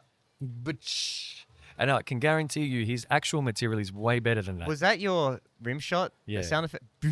Yeah. Okay. Just sounded like Drum. like like you're a dish pig and you're putting down the plates and cutlery. Yeah. What was that? Boom. Oh yeah, boom. That's it. Yeah. Oh, look, whatever. Anyway. Whatever. Anyway, That can come out of my orifice. but All right. So okay. So let's recap because I've been a little bit distracted. There's been a few messages come in, and I just you haven't listened to a damn thing I've said, have you? No, it's not that I haven't listened. It's just that I'm not 100% myself today. Okay, I'm just going to admit that. However, I'm enjoying this festival recap. Yeah. And we started with my opinion and how funny I thought your show was when I was there. And now we've gone to, then we went to the people that you had to kick out. Then you've had the cops. The cops. Uh, well, That story wasn't the most articulately I've told it, but you get the gist. I get the gist. Cops tried to ruin my show. Yeah. No, I think I preferred the way you presented it in your story. There was a lot more angst. Like a child. Yeah. Talking about that, and then the train, and then the elephant, and then Yeah. yeah. Yeah. You know those, like when you were in primary school and you had to do creative writing, you had to write a story, and then it was just absolute gibberish, and then you ran out of time, and at the end, the final sentence, and then I woke up. It was a dream. Yeah. Wait, and so what else happened? And then what? Yeah. I It's mean- a pretty effective interview tactic. And then what? What happened? Yeah. But Then what? like you had 19 shows, and Oh. we've basically just covered 3 of them. Or Oh, 4. I mean, the rest of them were actually really... Just normal. Yeah, but normal, not necessarily in... They weren't all good normal. Some of them were, the night I mentioned the night my parents came, which is totally cool if they came a couple of times last year. They know what to expect. And I remember chatting with them after going like, man, the first 20 minutes of that, I was like, I can't believe you guys came to this one. It's like 20 people, but they're all just like that. Like they weren't giving me anything. Like They're all docile. when people buy a ticket to a comedy show, you think, okay, at least they have, because throughout the year you're doing these free ones, and you just, please come and watch, please do a little bit of charity for us. Those ones, you're like, okay, you've paid $20 to be here. You've got some investment. Yeah. You're gonna give me Yeah. you give me a little bit. You're gonna try. You want this to work, but Yeah. when people come and they're just like that, I'm like, you I guess you paid me to make you laugh, but come on, let's be honest. We got to meet somewhere halfway here, and they came to one of those where it was like 20 people, and I'm like, but 20 of the people who were just like giving me nothing, and I'm like, oh god, I can't believe my parents are watching this. My dad was the one laughing the most. He was up the back with my mum. It's great. And he was laughing legit. I can tell, you can tell when your dad's really. Like, I'm getting suppose. some laughs there. Well, he was. I don't know. I don't think it was at the right time. Yeah. So I'm thinking, okay, you're listening. But eventually I got him. So in a similar way to you coming to mine with a small number of people, it was good. They probably saw me. Oh wow, this is really. I respect this. This is work. He's like, he had a really difficult audience, and he had to crack them, and he eventually kind of did. So it was nice for them to see that. But Yeah, that's good. I think you've got that ability. I think there was only one. There was only one that was actually just off the chain. Anything I say, you're laughing, and that was the second last one, which was nice. The April 19th. It was So you had them rolling on the floor. pretty much ruffling, rufflecoptering, ruffle Costa. But that was great because it was the second last. Smells good. Can you smell that barbecue? Yeah, It it's smells nice. so good. It reminds me of like, not to get all worldly, but that sort of a Southeast Asian kind of barbecue Yeah, I smell. like it. Yeah. Street barbecues. Yeah. Yeah. Yeah. Sorry to It's good. interrupt, but I'm just No. But that was the second last show, and it was the night when at the Irish show before they almost all stayed. All through the festival, I was like, I haven't really got many people to stay for the next show. But that night, they were all of them like, yeah, we'll stick around. So I had the people who bought tickets and the people from the Irish show, and they were also. I actually had a heckler, but that's why you don't shut him up completely, because he was good value. He knew. I think he got it. He kind of got like, he'd say shit, and I'd be like, I'd be like, actually, that was pretty good. That kind of shit. So it was actually, that it was the second last show, I was like, what a way to I mean, I had another show the next night, but it was like sort of to end the festival. It all clicked. You know, the show was finally the way I wanted it. I finally almost probably it was full house, and people who actually wanted to be there and who were up for it and who got it. That's nice. So it was a nice way to end That would have it. been a good feeling. Yeah. Yeah. It was good. I like that. Okay, so you want to do the show again in Adelaide? Maybe next Fringe in Adelaide. I don't think I can. Going to Perth's a bit of a hassle. But you said, look, we were texting back and forth this week, and you were saying that maybe you wanted to talk about open mics or something. No, it's just a bit of drama, man. Wow. Well, what's going on, bro? Like, Dude, like, I don't like drama, yeah. but like sometimes you just need to vent and get it off your chest. Well, I didn't want to know about it. The first I got wind of this saga was when Is this good? Yeah, I got to lift it up higher because it just drops a bit when I let it go. But I got the gigs I organize, and one of them, there was the lineup, and I got a message from another comedian going like, "Oh, this guy's gonna be here. I hope that's all cool because of the whole thing." And I'm like, "What thing?" What and they're thing? like the thing. I'm like, I don't even want to know about the thing. And then an hour later, everyone's talking about the thing, and I'm like, "Well, somebody tell me about the thing." What's the thing? It's just someone sent a photo in a group chat that they probably shouldn't have. About what? I'm not gonna go into details. What? So you're just going to leave me hanging here? You've come Well, onto it's an my open- podcast to tell me a story that I can't know? It's an open secret, but I'm not gonna name names. But it was a dick pic, basically. was a Right. dick- So you sent a dick. No, I didn't send a. Well, why has it got anything to do with you? Is what We're I'm trying getting to figure to out. that. Okay, fine. We're Fucking- getting to that, you Hurry impatient up. swine. Oh, okay. Basically, You just told me you weren't gonna tell me. I'm just being careful because I don't want to keep dragging people into. You know what I mean? Like I'm just look, it's all right. I get it. Basically, sorry for the political doublespeak, but basically, someone sent a dick pic to someone else, and they said you should put this in that, you should put this in that group chat, and then they did. It was a joke, but it was obviously that didn't land quite as well. Okay, Yeah.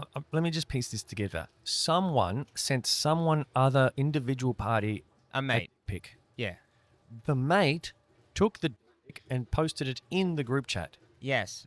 At the encouragement, sort of, this will be funny, and it was like, really? It's like, I don't know about that. Go for it. It's funny. We're all comedians. Oh. Yeah, bad move. Undeniably a bad move. Absolutely. Not your finest hour. No, stop saying me. Stop saying you. I'm talking about someone else, you bastard. Yeah. I didn't think this would happen. Not their finest hour. Their finest hour. But we're in Melbourne, their finest hour. Not they them's finest Yeah. hour.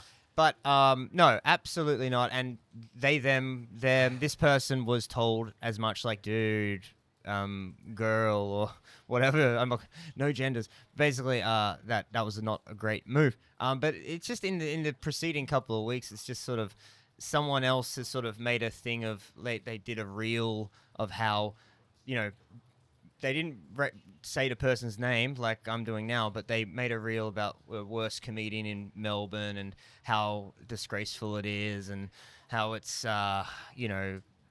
probably technically sexual assault, which I don't know, probably technically, yeah. Well, we're taking that a bit far. Okay, yeah. I mean, Jesus Yeah. Christ. I mean, yeah. Hey, But I don't know hey. enough about the law for that to No. know anything about that. No. Here's the thing. As someone who's sent a dick pic before, you send someone a dick pic, it's on you. That could end up anywhere. Yeah. No, absolutely. And it ain't no one else's fault but yours. 100%. 100%. That's no, where I no stand. one's- That's where I stand. I'm not standing anywhere else. I'm with you on that one. But no, the point being, the person who felt aggrieved by it, and I felt aggrieved by it when I found out about it. I'm like, oh, that's gross, man. What are you doing?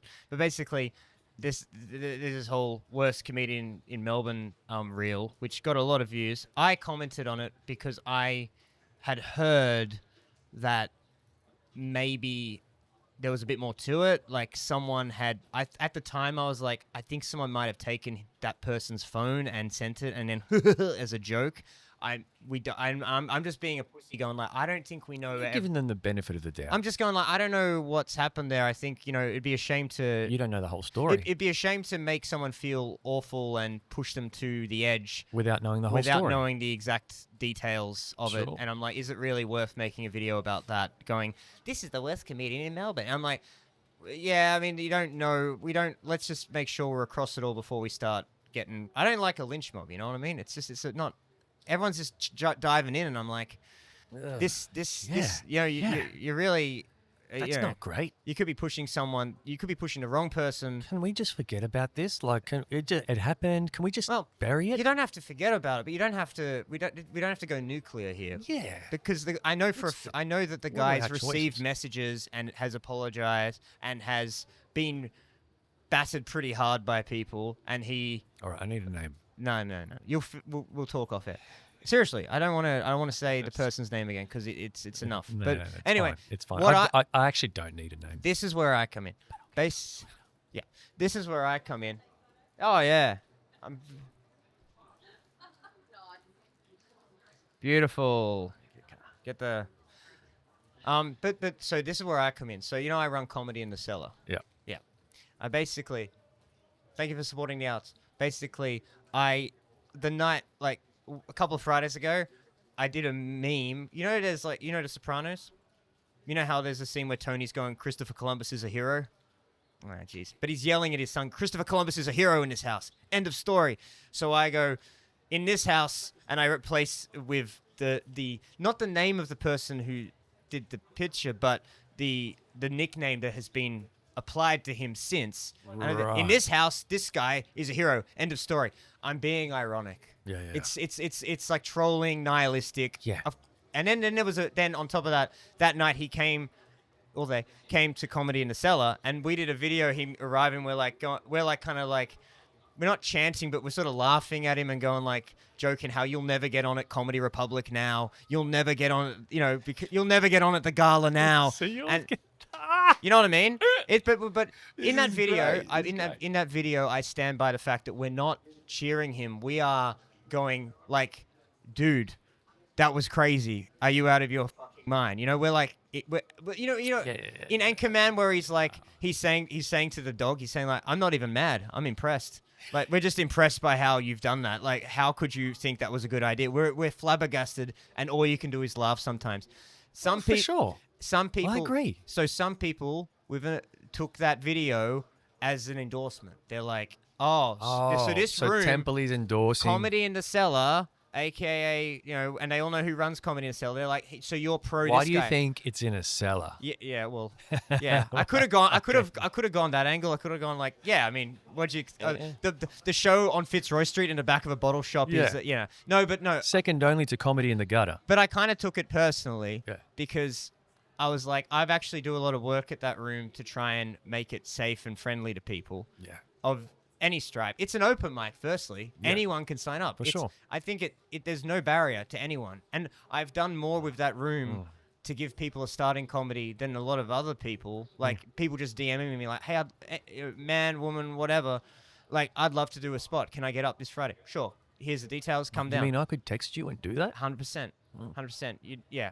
I mean, well, send me 5 minutes and we'll see. I usually don't do that to people, but with you, I feel like I need to higher hurdle to clear. Probably. Yeah, Definitely. it's just because I know you better. Yeah. But basically, but I was like, I did a few stories, like calling, not apologizing, but just sort of clarifying, like, guys, no.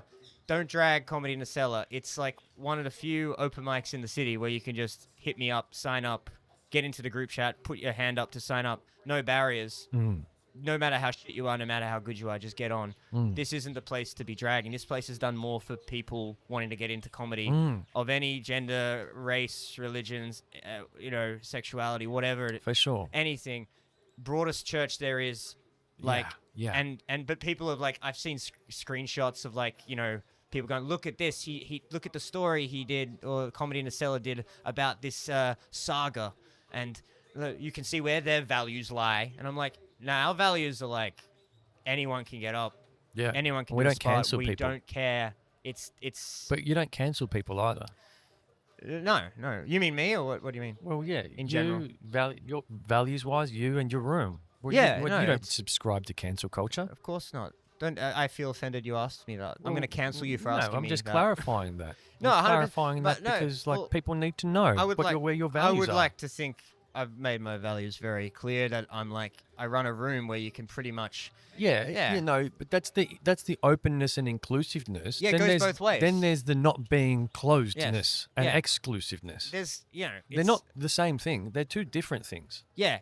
Yes. Yeah. And, Yeah. And that crowd thinks that openness and inclusiveness is the only virtue. But no, it's not being closed and exclusive. It's not saying, to the person that made a mistake, yeah. you're never allowed here again. Mm. It's like, yeah, up. Yeah. If you if you knew We'll this see you next week. if you knew this person, you'd be like, you'd meet I him and be probably like, know. you probably do. We'll talk, but like basically you'd be like, oh, you're an idiot. You just be like, oh, mate, you're an idiot, and Yeah. you get on and you slap him around. I've been saying to the guy like, just apologize whenever you get the chance, and it'll blow over, and you just, but don't pretend you didn't fuck up, and you know you might come out of this better for Yeah, it. don't pretend you didn't fuck up. Own Definitely it. definitely don't pretend you didn't. Fuck up. Yeah. Definitely. Yeah. But basically, Because then you'll be cancelled. but the final chapter of all this, there was this post on Facebook. A guy was asking for advice on rooms where you can, like, women are welcome. Like, What, like women comedians or yeah, in the crowd? Yeah. Well, no, women comedians. Like, Right. And look, oh, hello. But there was, I'm like, and in one of the comments was like, well, basically everyone was chiming in, and the irony of it all was that basically every room's kind of safe. Just you know, there's not really any room that's not. Maybe I'm naive. Maybe I'll get a DM if someone hears this and I'll be like, you're insane, you're crazy. But I'm like, all the rooms, whether they're booked pro shows or open mics, are pretty much like, just come in and be funny. Yeah, for sure. Yeah. So Yeah, I get it. And okay, so it's a shame that it's gone to that extent. I'm kind of just a little bit. I sort of, I think I was starting to just. My mind is back there a little bit on this story, right. just with this whole. That worst comedian reel that you're talking Yeah, about. we can look it up later. Yeah, I'll definitely look it up. And what do you think the intent of that was? Was the intent to like permanently damage this person's chance of having a career in comedy, or I don't know. I would like to know. I mean, because my knee-jerk reaction is when you do videos like that, I'm like, are you just trying to get followers? And seems like a ticket to. Let's drum up some of that outrage, because it's just, I don't know, like, but but it's confusing, because on one hand I'm also like, well, that something kind of gross and offensive did happen. Let's not deny that. I mean, again, we're pretty loose guys, but we also. But things happen all the time, and they're just as soon as they happen, they're in the past. It just seemed an unnecessary kind of salt in the wound, Yeah. and there were better ways to go about it rather than do a video like that. And I think, I think the community needs to band together. yeah, you could. How about a private message to the guy saying like, "Mate, you fucked up. You really offended me. You explain yourself." And then, if the guy doubles down, then you can go like, "Right, mate. Well, I don't know, going to the cops or something." Do you think there's like a fair amount of solidarity in the open mic or grassroots comedy community? Like camaraderie I think and in the general support for each other? no, there are always little cliques. Yeah. Well, that's typical of any community. Yeah. Not singling out the open mic and grassroots comedy community. I'd say that's in every community. Yeah. There's little cliques and things. It's just people have some people break into different groups. Like some people there. Yeah. It's probably I've seen it. these groups. I'm seeing it at the moment. It's actually really funny. These groups sort of form around it all comes down to what they think's funny. Like some people are real humor fundamentalist, which is like as long as there's a laugh. What even that does that mean? Oh, Well, okay. like as long as I'm getting a laugh, it doesn't matter. No matter how, a laugh is a laugh. And then there's some people it's like, no, you can't say this, or you can't go into that area because even if you're getting a laugh, it's offensive. The groups form around those sort of. Oh, okay. I see. I Yeah. see. I'm a comedy fundamentalist, Yeah, I'm pretty close to that. but I'd say. there wouldn't be. There's material I wouldn't touch, Mm, like just because I don't find it funny, not because I'm worried about offending someone else. But there's definitely areas that I would go to that I'm like, oh yeah, the blue hairs are going to try and cancel out of me for this one. Yeah. Not that I do stand up, but like I do have a DM sense of humor. I'm sending them DMs.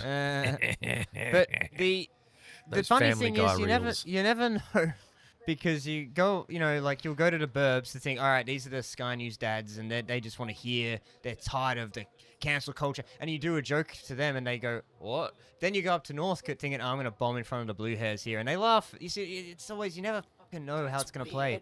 Yeah, you always think, I'm gonna do a gig in Northcote, and then they laugh. And you go, all right. And then you go out to the burbs. You go like, oh, you're gonna love this The shit. not-for-profit capital of Australia. And they're like, what? You're joking about the Aboriginal referendum? It's like, yeah. And they're like, oh, my niece makes fun of me for voting no. So, oh, geez, oh. And so you're like, you don't know. Sometimes you don't know which way it's gonna go. So I Yeah. go to gigs sometimes where I'm like, oh, they're gonna like, I'm on Smith Street. There's pride flags everywhere. I'm going to do a joke about gay marriage. They're going to hate me. But then they love it. Because on the other hand, Fucking great. It's a gay couple. They're talking about, I'm doing jokes about, it's inclusive. You're doing Well, jokes about a gay couple. Like, yeah. it's like, yeah, hey, you're a couple. Yeah, hey, gay marriage. And they can probably relate to the experience and see the humor in it. Yes. Because they're not attached to their experience or outcome. Yes. Yeah. Brilliant. Also, No, it makes sense. Makes sense. yeah, also it's like, oh, I'm not going to joke about you guys. It's like, why not? Oh, because, and it's like, well, I'm here at a comedy show. And yeah. But there's also, the audiences are very good at pulling the rug out from under you. Like, you think, I have that with trivia hosting as well, where you do the banter. They hit you with something and you hit them back and they're like, oh. And you're like, wait a minute, hang on a minute. Like I go, question, where are we up to? You're going too slowly. And I go, we're up to question 9, which I think's your IQ or something like that. And they're like, huh. And I'm like, that's the average IQ. A bit personal there. Well, in the context of the banter and stuff, it's a bit of fun. But what if it's true? Yeah. Consider that. To be fair, I do it at Ringwood RSL. I'm the hostess, so there probably are a couple of. I shouldn't be. We've just got the gig going. I shouldn't say that. We're deep into the second hour here. I'm sure. People have already dropped off. Yeah, it's all right. No, I love it. Yeah, no, I do think you've got a future in this comedy. You know what? I actually need I need to ask you for some lessons. On what? Comedy? No. Well, yeah, Okay. somewhat. Hello, comedy lessons? Not from you? No, Joel. No. Well, kind of, but Okay. I love the way that you do your reels. Oh, sure. And you know the way that you basically just take like a random clip or something Oh, from yeah. a show or something, and then you do some Yeah. kind of interpretation. I don't know how to do that. I Oh, was wondering if maybe you could teach me course. sometime. In shot would be the simple one word. I have no idea. Yeah, I'm clueless. Mm, You know, like I can do this, and people are like amazed, mm, and they think it's impressive. mm. But then there's things that are very basic to everyone else that I have no idea how to do, and I don't even know where to start looking. Yeah. You know what I mean? Just pick your brains. Give me some Yeah, starting for sure. points. There's probably stuff that's like, I think is like, oh, come on, it's a no-brainer. Yeah, But then yes. people are like, no, I didn't know that. Yes. And that's how I probably was with, it's like anything new, isn't it? You go like, like running a room. The amount of stuff I go to other people's comedy rooms, not going to name names again, but like, and you go like, why aren't you doing this? Why aren't you doing that? Why aren't you doing that? And they're like, oh my God, I hadn't thought of that. I'm Yeah. like, how could you not think of that? Yeah. I had an experience recently. So I had someone basically message me and be like, well, I messaged them to say good day because I hadn't heard from them in ages, and I was a bit weirded out by the radio silence. I was like, oh, that's weird. Like, hey, how you doing? And they come back and like, oh, how are you doing? I'm like, I'm okay. Podcast is going okay, this and that. Like, what do you mean? Like, you're killing it. Like, you're the master. Take note of that. You're the master. And I was They're like, saying you're Yeah, they're yeah, saying yeah, you're the yeah, yeah. master. Okay. yeah. I'm like, yeah, I don't know about that. Yeah. No, don't feel comfortable with that as Yeah. a title. But yeah, and she's, well, I've now given away to she. She's like, yeah, of course you are. Like, don't doubt yourself like that. And then I was like, well, all right, yeah, whatever, fine, thank you. for If the shoe comment." fits. Yeah. Yeah. The heavy rests the crown. And then they're like, actually, I want to start my own podcast. Uh-huh. And I was wondering if I could pick your brains. Mm. And I was like calculating in my head all of the things in my life were just going through my head at this one time, going, opportunity. And basically, they wanted my help to get started. I said I could offer you my help, but I'm not cheap. Oh. Because you're the one that called me the master. When you're good at something, you never do it for free. Yeah, exactly. The Joker. So they were like, basically how much? I said, look, I'll come back to you with a proposal on how I can help you. And I wrote a formal document, a proposal, a lesson plan, A and pitch. everything. A pitch, right?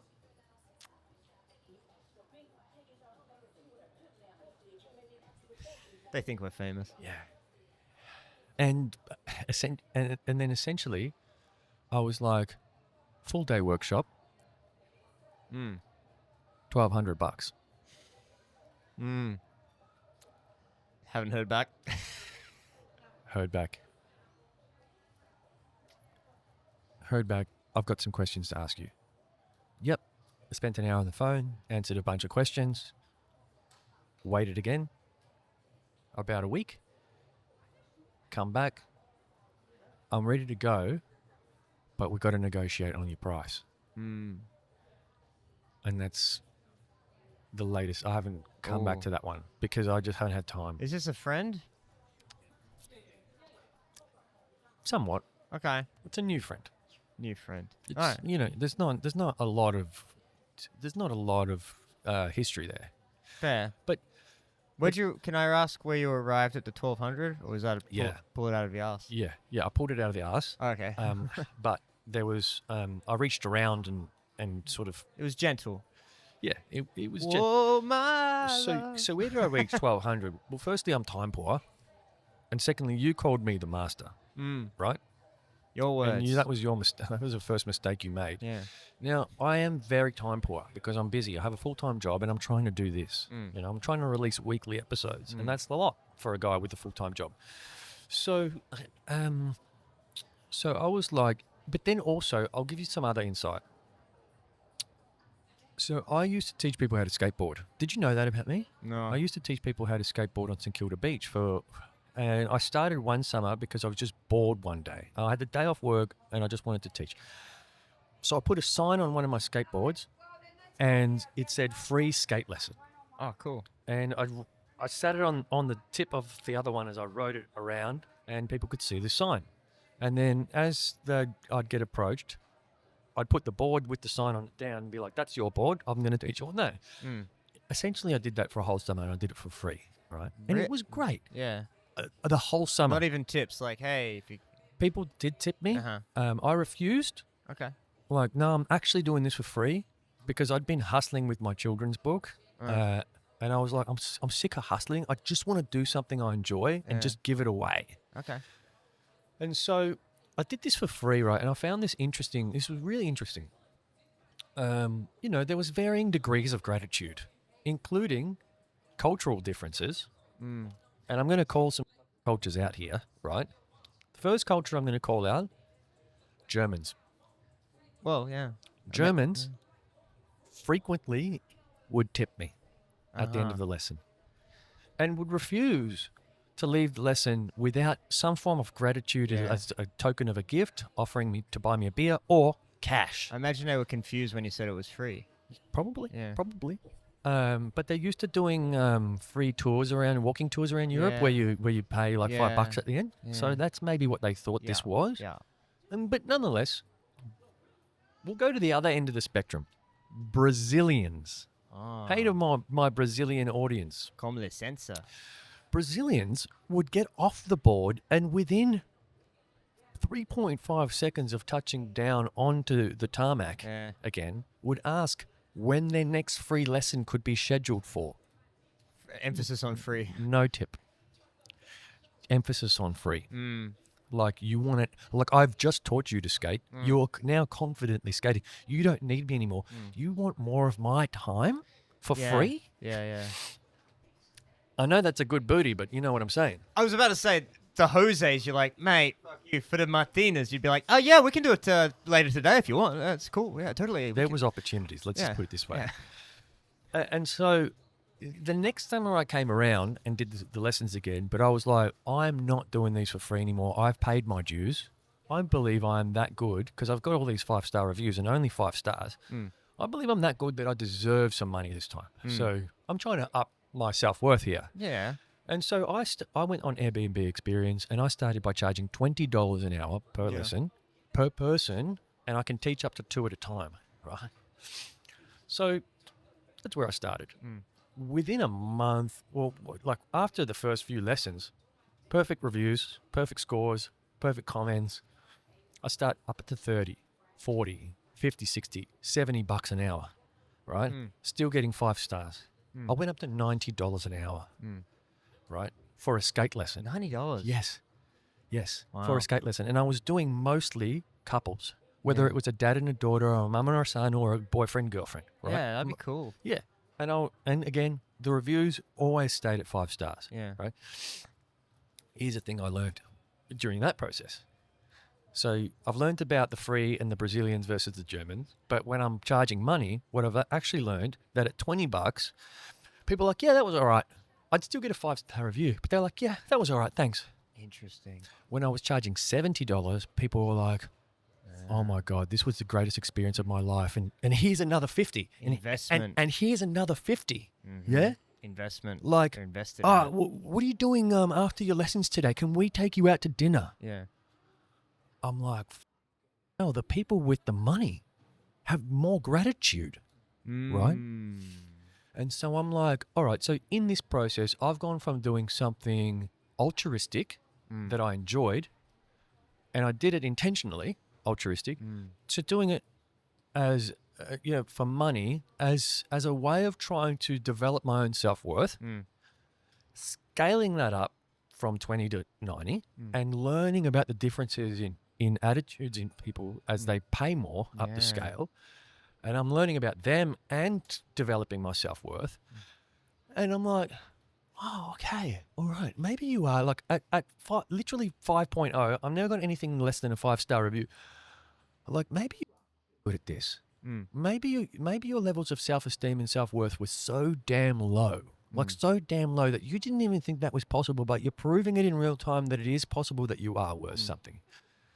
And so come back to this story, right? I've got this woman, she's asked me for my tutelage and guidance. Yeah. I've learned that I can do something for free for people and that there's a 50% chance, let's just roughly say, that they're going to appreciate it. I've learned that if I do it for a fair whack of money, there's a good chance that they'll value it. Yes. One of the things that when I'm investing my time, I'm not just doing it for money, I'm doing it for results. So if you want to do my course on learning how to do this, I'm going to charge you a fair bit, because if you want this for cheap, I know that you're just going to abandon ship as soon as it gets hard. If you lay down the big investment and get into this, and I give you 100% of my guidance, I know we'll make this work. Yeah. But I know that you're less likely to walk away. Yeah. This makes sense. Yeah. Also, I think if you charge that amount of money, you come correct as well. You're Yes, I like, do. this person's giving me $1,200. I don't want to screw you. You know, I don't want to get a rep.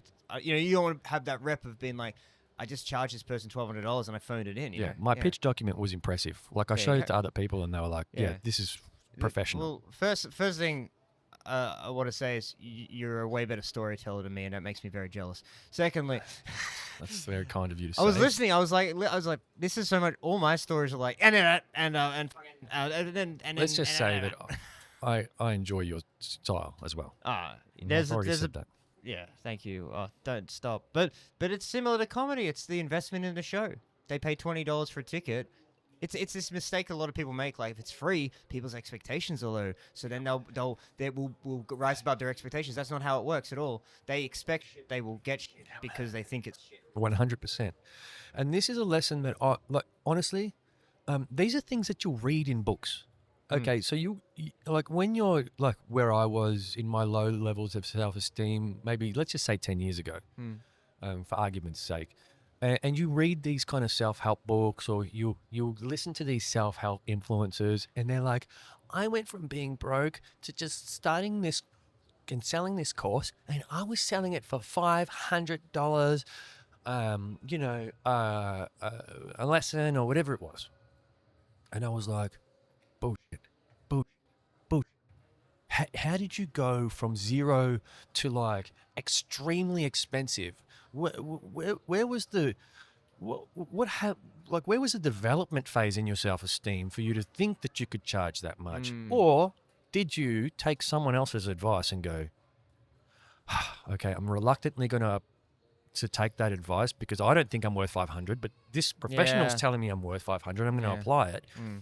And then someone actually bought it, and then that fast-tracked my self-esteem to go on. And they review it and go, that was cool, and then it's exponential, right? People go, it's 5-star review, $500. Yeah. And so, like, I say this all the time because, like, here's another thing. People tell me, I've had people sit across from me like this and go, oh, you're a pretty boy, or something like that. I'd never say that about you. Yeah. I agree, right? And then people, but I'm like, and they're kind of like sussing me out. I'm like, oh, you think what's going on in my head is the same thing as what's going on in your head about me. But that's not actually what it is. What's going on in here is definitely like a 5 out of 10. Like I like telling stories. Like what's going on in that person's head is, who the fuck does this guy think he is? Like we're not aligned at all. And so like the self-esteem journey is an interesting one. It's interesting how like just sort of, I don't know if this is quite, well, it's sort of related, but people walk past here and they're taking photos and stuff because they see it all decked out. You got the hat, the QR code, and the logo and the neon. You got all the bells and whistles. So the immediate perception is so like, who's this Louis? I remember last time we did this, a guy said, "Are you Lui Diaz?" And obviously he just read the neon sign. He was like just trying to draw the dots. But I kind of thought, Are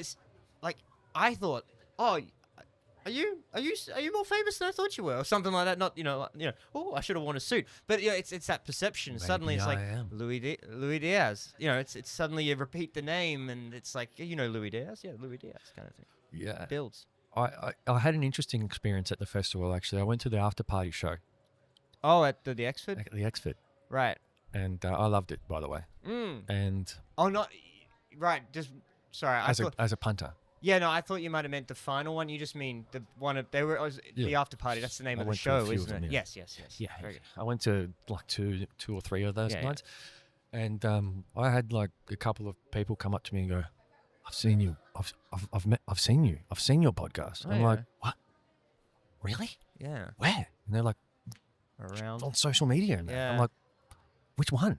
And I'm like, it's Instagram. I've seen your stuff, man. I've seen you. I want to be on it. And I'm like, how the fuck is that happening now? Yeah. That's weird. I've seen my... That's weird. Yeah.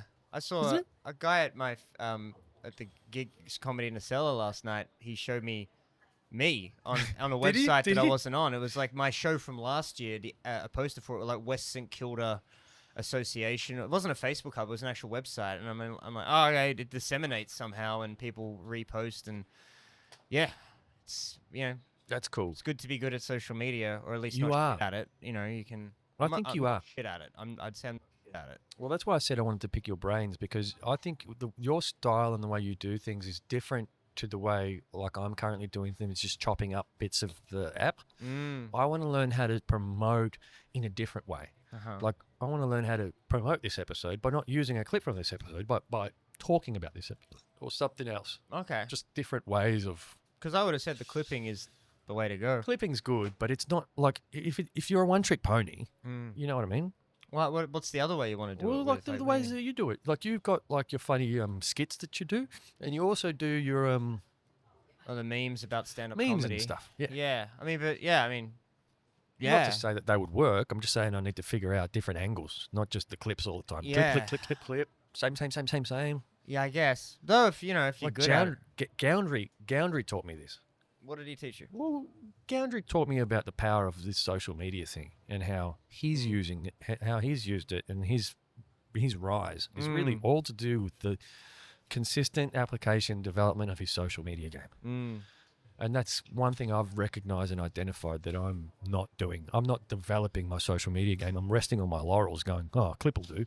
Yeah, Makes sense? yeah. No, it's just funny because I was just thinking about because Jared's really got a lock on that boomer Anzac He does. war and they don't know anything other than Facebook. So That's so true. just go anyway. But but actually, you know, I went to his show, and his show is definitely considered in that same top 3. Mm-hmm. And What was it called? Army Boy. I can't remember what it was called. I've got soul, but I'm not a soldier. I don't It even had know to be if it had a military name. related. I don't even know if it had a name. Ah, okay. Just was Jared Goundry. I just assume it was to do with the wars. No, well, yeah, there's definitely a lot of military material. I love the way he takes the piss out of the Navy guys. Oh yeah. And- What would and- you possibly joke about the Navy? Just those strong, strapping men. The thing I love most is how those guys are all the ones in the crowd, and Wow. he's just having it. He's just taking the piss out of every single one of Yeah. them, and they're all on the floor laughing. Yeah. Well, it's like the Russians at mine. I'm like, you think, Exactly. oh boy, here come the Russians, but you're like, oh, you guys are into It's this. so good to be able to make fun of people right in front of their faces and have them agree with you. Yeah, and it's always the ones who are who aren't directly not. It's not directly about them. They're the ones who get offended. Yeah. Cliche, it's a cliche now, but It is. it's not the person it's targeted at. It's the person next to them who's worried about. Are you okay with that? Well, yeah, David Rose tells a story about a woman in Elsternwick on our episode, but I think episode 59 or something I did with David. Yeah, like a woman in Elsternwick that was offended about his Jew joke. You know, Yeah. he was like, oh, I'm sorry, are you Jewish? And she was like, no. And he was like, well, why the f*** are you offended for? Like, what are you offended Why should I about? care if you're offended? But I mean, seriously, why should I care if you're not one of them? Being offended is like as drug. subjective and trivial as finding something funny. You know, like a kid over there trips over, I'm laughing, and someone else is crying about it. Look, It's the same thing. If someone was walking down the street and then said a slur against another person for their race or gender or sexuality, I'd be like, that's on the street. I'd be like, geez. But we're talking about this in the context of comedy. So even if you're, oh wow, I really was offended. Surely it's all under the veil of, it's a joke though. So even if you're like, that joke could have been executed better, or it did offend me, just you got to sort of, it's a joke. It was a joke. Like I don't mean it. Like and we can talk about how maybe I could have executed it better. Maybe I need to tweak it to sort of show it's more of a joke. Absolutely, but at the end of the day, like, I went to a comedy show and I heard something offensive. I'm kind of like, it almost just doesn't compute. It doesn't make sense. Yeah, 'Cause it's a joke. It's almost like you should have expected to hear something. If you're on offensive. the train and someone starts doing making fun of your accent or making fun of your Exactly. then I'm like, Exactly. hang on a minute, what are you doing to this On person? the train. On the Yeah, What like are on you- the train. Why are you on the train, you peasant? Get a job. But like, but you know what I mean? Like different context, non-comedy context. I'm like, whoa, what are you doing? You just called. Do you know this person? You just called them that word. What?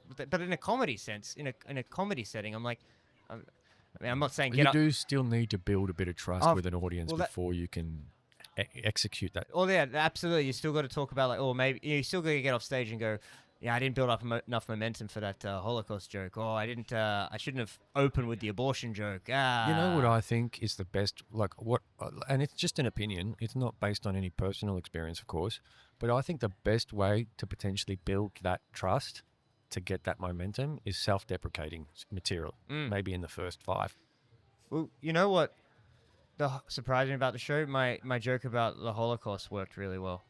Only once. It was just that one. Remember I said 18 out of 19? It was one show I said, why are you here? It was that night. I didn't get anything really for it. Every other night, even with the Germans, Really? that was one of the big takeaways from the festival. I was like, it works. Because I've been battling with that joke for 5 years or so, going like, this is a good joke. But it's really can be hard to pull off. But I finally, with the time you have at a festival show to be able to go, I'd sit down. You remember I sat down and go like, all right, this is the heck. Let's get real for a second. I do people. remember that. And it was like, but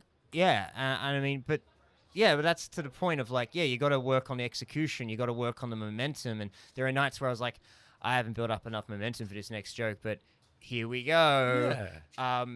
But that's one thing I found interesting about your show. But I wouldn't be like then. But the answer isn't don't do the Holocaust joke. It's like figure out how to do the Holocaust make joke. it work. Yeah, yeah, 100%. One thing I noticed during your show is you're constantly sort of checking the audience's vibe. You're like, oh, you guys aren't going to like this one, and I felt like sometimes it could work, but sometimes it's like you're sort of halting your own momentum. Oh yeah. Does it make sense? No, sometimes. And it's like, you guys, Yeah, whatever. sometimes it's about because sometimes I think it's a really useful tool, especially in. I can see how that works. Especially at that show, there's maybe 7 or 8 people. We're in the back of a bottle shop. We're sitting on church pews. It's like, true. There's an elephant in a room that has to be dealt with here. Where I have to go. All right, don't worry, I've got you. Oh my god. Yeah, like I got you.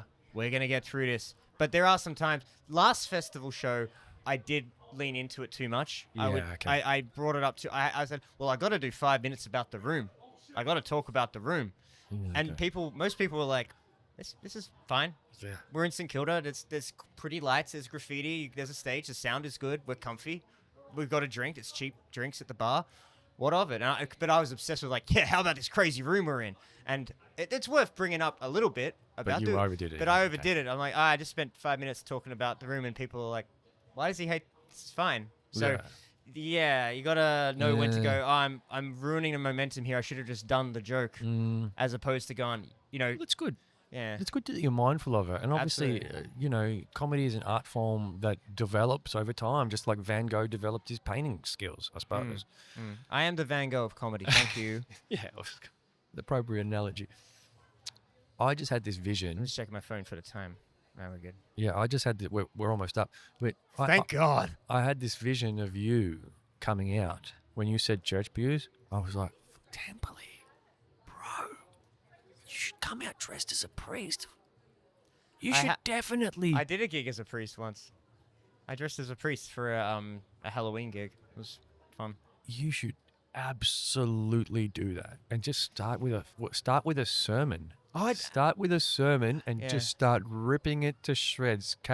Joel Temperley versus the Catholic Church. Yeah, I remember that gig where it was up in at this garage in north of Melbourne, Coburg-ish. I'm not supposed to say exactly where because it's not. It's a bit of an underground thing. Rosamond Road in. I don't understand the reference, but love the energy. Yeah. Oh no, was that just a random road you were thinking? Oh, okay, I thought that was a reference or something. But basically, the guy introducing me, I dressed as a priest, and that was meant to be a bit of a I come out to the sort of shock, like, oh, he's a priest, and the MC was like, he was doing he did 10 minutes before me, and then he goes like, all right, your next comedian, he's a priest. Give it up for Joel Temperley, and I was like, just walk out there and I go, yeah, I called him out, and I was like, yeah, the shock of being a priest was supposed to kill about 5 minutes. Yeah. So anyway, they weren't supposed to know. Yeah. I'm a priest. Yeah. So they're supposed to see it for themselves. Yeah. So anyway, where are you guys from? Hey, on Tinder? It was just like so. I'm like, I drove to Coburg as a priest, dressed as a priest. 100%. This is supposed to be popping he's a priest. It's crazy. And I was like, yeah, lock up your kids. And it was something like that. And it was like. Fuck, bro. And I was like, oh, that's the end of that. You didn't give up on that, did you? No. I lent into it. I kept breaking in and out of character because I was putting on this fatherly voice. I was like, my children. And then every now and then I'd be like, look, I'm trying my best, but I'm doing what I can. So anyway, my children, here is another joke. And then I'd just be like, yeah, that didn't really work, did it? Fucking. I think you could pull priest off. I want to see that back. I think there's a few priests who'd like me to pull them off. Yeah, I did not realize the pun. No, I was jumping into the head first there. This has been fun. Did we need to talk about anything else?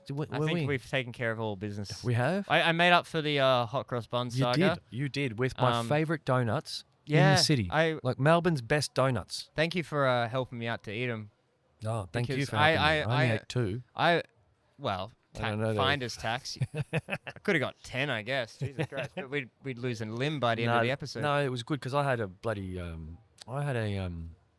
Had you eaten? cinnamon scroll this time before coming here. Dude, Yeah. how's your blood sugar? Oh, dude, I'm very close to diabetes. I drank half a bottle of 2-liter bottle of Coke last night. I like the idea close, like they're a family. Like diabetes and I are really close. Well, yeah. We We get- talk all the time. Wow, we get along like a house on fire. It's great. Yeah, Like, we've got a history. yeah. That time we went to Rome together. Well, Yeah, well, this has been fun. We It's did been it. great. And look, like once again, I enjoyed your show. It was my first time ever seeing you live on stage. I enjoyed your show appreciate you immensely. coming. It was genuine laughter that was coming out of my gob and my gut. And and your anus. yeah, a little bit too, a little bit slipped out. Get that checked, brother. And Appreciate you buying a ticket too. Yeah, I would bought a have ticket. given you a free Yeah, ticket. I had a few people tell me that I didn't need to buy tickets to this show, but I'm like, what a guy would be Yeah. if here I am, you know, you guys are investing your time in me. I want to invest some time in you as well. Yeah. I was trying to. Those are my values. I was trying to make a deal with the bar. Like if you bought a ticket, you could show your ticket and get a happy hour price. But it was a bit of a hassle. I was trying to sweeten it up for people. But anyway, next year. Yeah, What are I you think, gonna do? well, there's some things to work on, and there's probably a list to make of like what I would do different next year, and stuff like that. You're probably There's a lot of stuff I can't do there because they're just like, oh, I'd love to move this here, and they're like, nah, you know what I mean? And you're just like, it's fine. You know what I mean? It's fine. Dan Rosario is always going, dude, you should do this, you should do that. I'm like, you don't understand. I gotta. Rosario's coming on next week. Oh, for real? Yeah. Oh, that'll be so much fun. Yeah. Oh, yeah. People will forget about this episode like that. He's actually funny, but yeah, but no, we'll yeah, we're gonna do more stuff with Sellers next year, in a like a hub kind of way, like more shows and stuff. So Yep. it'll be fun. Make me more money, Mm. or no, actually make me no money. ATO, it's fine. No, Yeah. actually, no, that's Well, it's all well, above board. Did you film any of your festival show? My mate Haroon filmed a little bit of it. Dude, that needed to go up on. That needed to be filmed. There's a snippet of it, but You need to Hey, next year. wasn't- You need to film every night, But it and at the wasn't- end of the festival, you Look- get the one that killed the most, Yeah, and but you that's- post that up see, on that's the YouTube. thing. Look, it was good. You were there. It was fun. Even and when it was full, I got some good laughs. But a lot of the time, I'm sure it was a great show to be part of. But I've watched a bit of the footage that I have of it, and I'm like, I'm not killing. It's not just by the nature of the venue. It's just not. Doesn't matter. I've put up one clip from it, All right. but it's more. I'd just put up the whole. I would just plant the show unedited, just there. There's a lot of things that like I don't want to. Yeah. Give away no, shit and you gotta stuff. give. Yeah, no, you got to do that. There's just so much Unless ambient you're noise. stealing someone else's jokes. The one clip I Doesn't put matter. up. I can clean up the sound for you. I'll The- clean up the sound. The one clip I put up, there's as I hit the punchline, just after the word, there's like someone's drops a glass in the bar, and it's like it's kind of cool, but not in a like a he's killing kind of way, and more in a this is chaos kind of way. Anyway, well, Yeah. Well, no, this has been great. sorry I kept getting anonymous about that saga about the open mic. Oh no, shit, that's but cool. I don't know. We're about to press stop on the recording, and I'm gonna find. You sound so relieved. Could you pretend to be sad a little bit that we're stopping? No. Well, like I'm glad. Look, and by the way, I'm glad you just said to me, "Hey, I want to do this again with you," I did. and let's do it this day. You know how nice that is. I think some people are just waiting for me to ask them all the time, and I'm like, listen, I like you, but I'm busy. I'm trying to figure out what socks to put on today. Like, it's not that I don't want you on my podcast. It's that I just haven't got a brain cell I right now should- that's availble to message you. I and should, you, and you. Do that for comedy rooms maybe, because sometimes I sit there going like, I'll get hit up by them. No, you got to hit them up. There's you got to ask them. there's like a 95% guarantee I'm going to say yes to anyone that messages me. Oh yeah. and asks to be on. Like, I don't even know what that 5% is. I'm just allowing for a buffer in case, they're a Catholic priest or, Yeah. you know what I mean. Yeah. They're hard to pull, those Catholic priests. Boom, boom. Anyway, I better go. All right, we better Hey, go. No, it's been Let's great. shake hands over there. There's the shake. Yes, people can see that. All right, And clap it it. out. 1, 2, 3. Thanks so much, Joel. Let's do this again sometime. Yes, absolutely. 1, 2, 3. Pop. All right, tell me what the name. I haven't pressed stuff on the recording Not yet. doing it. Not doing it.